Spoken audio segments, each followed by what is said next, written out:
Dolar tembus 17.600 dan sanksi MSCI mendadak turun. Gila sih. Pertanyaannya, apakah ini bukti ekonomi kita melemah? Atau ini adalah hukuman global karena Menteri Keuangan Purbaya berani menolak utang dari IMF? Banyak dari kita yang langsung panik begitu melihat berita rupiah melemah. Betul. Kita takut harga barang-barang naik. Tapi tunggu dulu. Jangan buru-buru menyalahkan negara kita sendiri. Hari ini, mari kita bongkar apa yang sebenarnya terjadi di balik layar, agar kita tahu siapa yang sedang bermain curang di luar sana. Logikanya sederhana. Bayangkan, kalian punya tetangga kaya yang hobi meminjamkan uang. Tapi pinjaman itu selalu dipakai untuk mengatur-ngatur rumah tangga kalian. Suatu hari, kalian bilang ke tetangga itu, terima kasih, tabungan saya masih cukup. Saya tidak butuh utang kamu lagi. Apa yang terjadi? Tetangga itu marah karena kehilangan kendali. Dia mulai menjelek-jelekan nama kalian ke seluruh kampung agar orang lain takut berbisnis dengan kalian. Wah, ini nih Itulah ya. yang dialami Indonesia. Pak Purbaya menolak utang puluhan miliar dolar dari IMF. Dari cadangan devisa kita masih aman di angka 25 miliar dolar. Kita tidak butuh utang baru yang mencekik. Tapi karena kita berani bilang tidak, mereka menyerang balik. Lewat instrumen sanksi MSCI, mereka menakut-nakuti investor agar menarik uangnya. Nah. Sampai akhirnya rupiah kita ditekan hingga 17.600. Wah, ini Jadi, nih ya. lonjakan dolar ini bukan karena ekonomi kita rusak, melainkan karena kita sedang dihukum akibat berani mandiri. Langkah Pak Purbaya untuk mulai mengurangi ketergantungan pada dolar adalah jalan satu-satunya agar kita tidak terus disandra. Purbaya memilih beralih ke pilihan lain seperti Pandabon yang bunganya jauh lebih murah, cuma 2,3% dibandingkan dolar yang mencapai 7%. Wah. Ini murni cara logis untuk menyelamatkan uang rakyat dan APBN kita. Maju dan mandiri itu memang ada harganya, dan badai kurs hari ini adalah harga dari sebuah harga diri.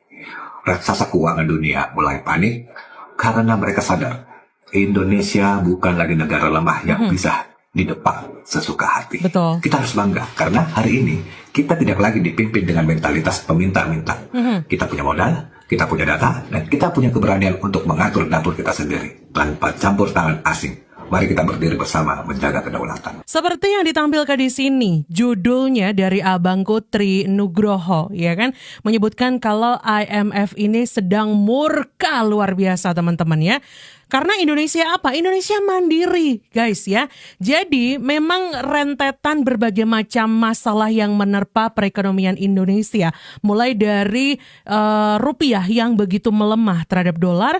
Kemudian yang paling baru adalah soal sanksi MSCI, teman-teman ya. Mendadak turun nih. Jadi kalau saya coba lihat, mungkin untuk Anda yang mungkin belum tahu soal sanksi MSCI ini bukanlah hukuman dari regulator, melainkan penyesuaian bobot atau dikeluarkannya saham-saham tertentu dari daftar indeks global akibat masalah transparansi dan kepemilikan saham nih. Saya baca nih, Anda bisa langsung lihat di alaman Google kalian masing-masing ya. Jadi memang terdapat investor-investor sahamnya yang sengaja dicabut begitu, teman-teman. Waduh, ini nih ya.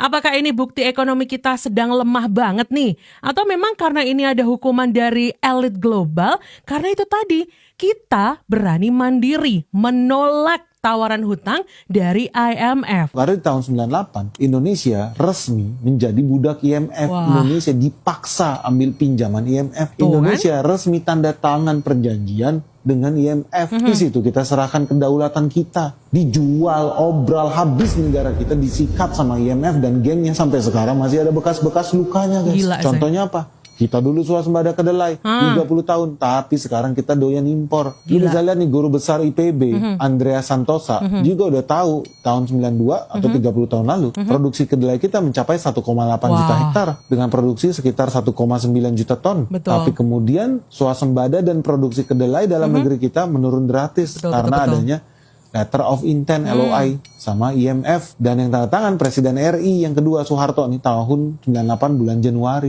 Di situ Indonesia dipinjemin duit nih sama IMF. Tapi syaratnya Indonesia harus buka pintu selebar-lebarnya, sebesar-besarnya untuk barang impor. Nah, yang jadi masalah kedelai itu pakai harga internasional.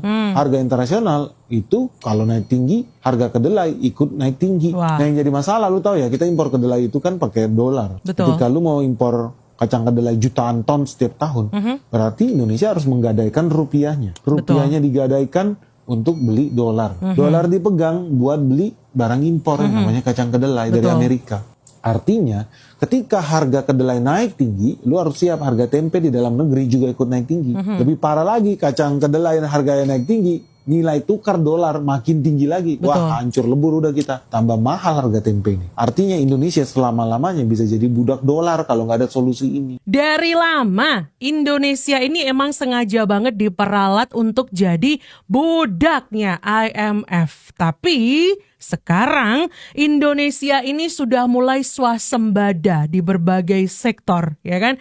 Kemudian juga sudah menerapkan hilirisasi di berbagai macam sektor juga, teman-teman, ya. Itulah yang membuat IMF, World Bank, ya, dan para elit global sebel bukan main sama Indonesia. Alasan berani Pak Menkeu, Pak Purbaya, tolak utang 30 miliar dolar dari IMF. Bayangin teman-teman, kalian ditawarin utang puluhan miliar dolar, tapi kalian tolak mentah-mentah di depan muka mereka. Ini kejadian beneran. Waktu Menkeu kita, Pak Purbaya, datang ke Amerika dan ditawarin utang 20-30 M. Dolar teman-teman dari IMF dan Bank Dunia. Ini sering kita bahas tentang jangan sampai Indonesia pinjam uang, pinjam utang gitu loh. Kenapa kita berani nolak duit sebesar itu? Selama ini kita tuh sering banget kemakan narasi kalau negara berkembang kayak kita itu bakal terus-terusan bergantung sama utang luar negeri. Padahal tawaran utang raksasa itu sebenarnya nunjukin cara kerja sistem keuangan global, bank sentral, dan mengikat kita. Lembaga kayak IMF dan Bank Dunia itu memang jualan utang buat nutup defisit negara-negara. Dan kalau kita asal ambil, siap-siap teman-teman, kita bakal terus kejebak di siklus bayar bunga yang gak kelar-kelar. Ya, kayak era 98. Sampai di mana Pak Pur juga bilang dengan tegas, tidak teman-teman, karena faktor fundamental ekonomi kita juga lagi solid banget kok. APBN kita itu terbukti kuat dan kita masih pegang dana cadangan sampai 25 miliar dolar katanya. Contoh aja deh kayak lembaga rating internasional tuh serupa Standard & Poor's sampai ngakuin kalau level peringkat kita tuh stabil di utang 3B, BBB buat 2 tahun ke depan gitu loh. Biarpun dunia lagi pusing mikirin lonjakan harga energi, kita itu ngebuktiin teman-teman kalau Indonesia gak butuh suntikan dana darurat dari luar, apalagi buat ngamanin ekonomi domestik serupa gitu loh. Simpelnya, daripada ngambil utang asing yang syaratnya banyak, mending langkah pemerintah nolak tawaran itu udah tepat banget menurut gua. Kita itu sekarang milih buat ngandelin pembiayaan dari pasar domestik dan fokus maksimalin penerimaan pajak. Ini bukan cuma soal nolak duit ya, tapi soal ngebangun kedaulatan finansial biar kita itu nggak gampang disetir sama kepentingan global. Waduh, ada yang mukanya asem nih di Washington DC. Bukan karena salah makan sambal, tapi karena ditolak mentah-mentah sama Indonesia. Kok bisa ya negara yang sering dianggap ekonomi lemah ini berani bilang enggak ke lembaga sekelas IMF? Jadi World Bank dan IMF nawarin pinjaman dua-duanya tuh. Saya punya uang 30 sampai 40 miliar dolar, 25 sampai 30 miliar dolar. Kalau kamu mau pakai boleh katanya. Itu dibagi untuk beberapa negara yang butuhkan nanti katanya.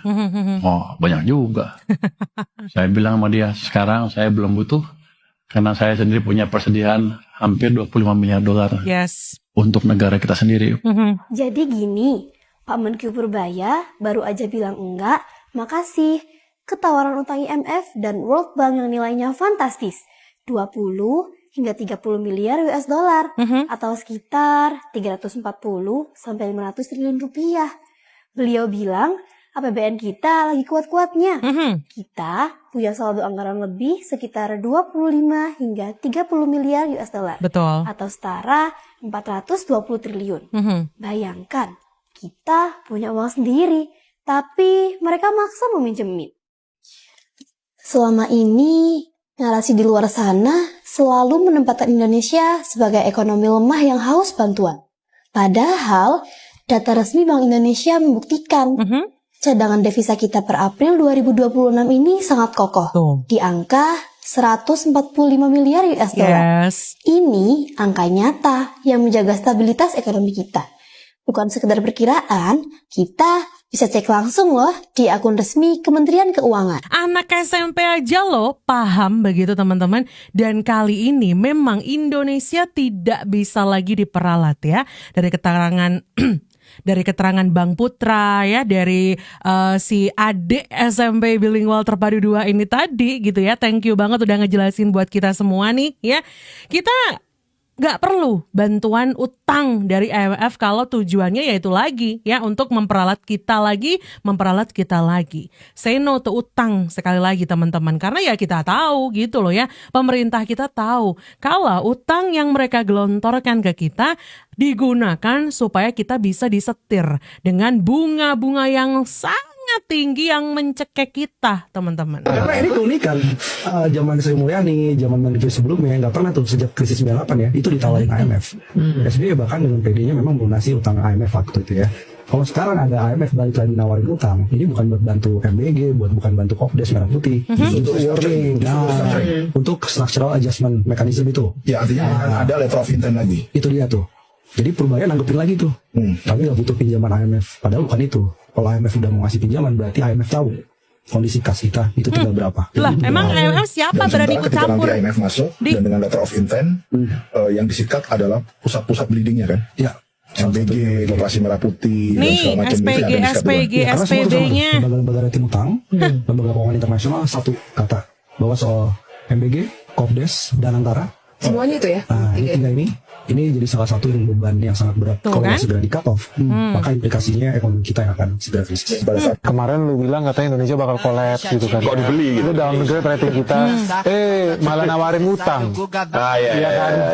Ada yang nawarin utang, lu ambil utang hampir setengah kuadriliun. Imagine. Setengah kuadriliun 500 triliun gila.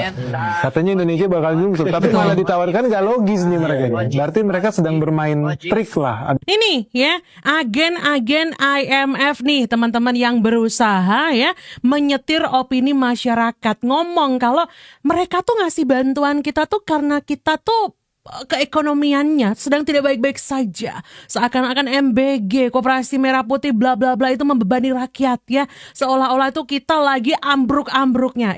Kalian-kalian nih ya, para SPG, SPB-nya IMF ya, asal kalian tahu ya, kita nggak bakal nyerah begitu saja dengan mudah ya atas jeratan utang dari IMF ini ya. Jadi kalian nih ya, nggak usah nyetir-nyetir opini rakyat kita. Rakyat kita udah cerdas. Ya, nggak ada yang namanya makan siang gratis, bro. Kayak kita nggak tahu aja jebakan mereka. Langsung diajar kan sama Bang Benix kan? Aduh ya. Kita simak video selanjutnya.